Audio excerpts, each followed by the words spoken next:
Krishnapuram major Sreekrishnaswamy ക്ഷേത്രത്തിൽ വിഷുദർശനം നടത്തി. നിരവധി ഭക്തജനങ്ങൾ പങ്കെടുത്തു. കൃഷ്ണപുരം മേജർ ശ്രീകൃഷ്ണസ്വാമി ക്ഷേത്രത്തിലെ വിഷുദർശനം വിവിധ ചടങ്ങുകളോടെ നടന്നു. പുലർച്ചെ മുതൽ തന്നെ ക്ഷേത്രത്തിലേക്ക് ഭക്തജന പ്രവാഹമായിരുന്നു. നാടിന്റെ നാനാഭാഗത്തു നിന്നും ഭക്തജനങ്ങൾ ക്ഷേത്രത്തിലേക്ക് എത്തി. രഥത്തിലായിരുന്നു വിഷുക്കണി ഒരുക്കിയത്.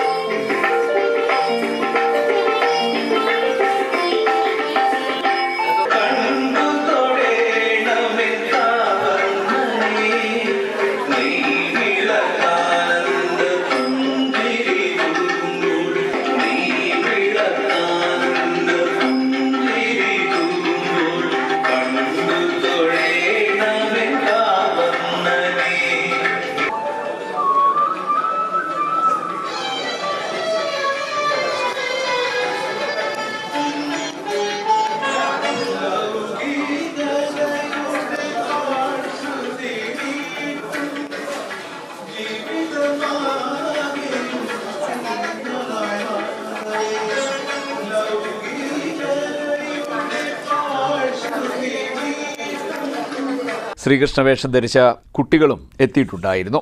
ചടങ്ങുകൾക്ക് ക്ഷേത്രം തന്ത്രി പുറപ്പേരിലം നാരായണൻ വാസുദേവൻ നമ്പൂതിരി, ക്ഷേത്ര മേൽശാന്തി ജയകുമാർ പോറ്റി തുടങ്ങിയവർ മുഖ്യ കാർമ്മികത്വം വഹിച്ചു. ക്ഷേത്ര ഉപദേശ സമിതി ഭാരവാഹികൾ നേതൃത്വം നൽകി. CDNet news, Kayamkulam.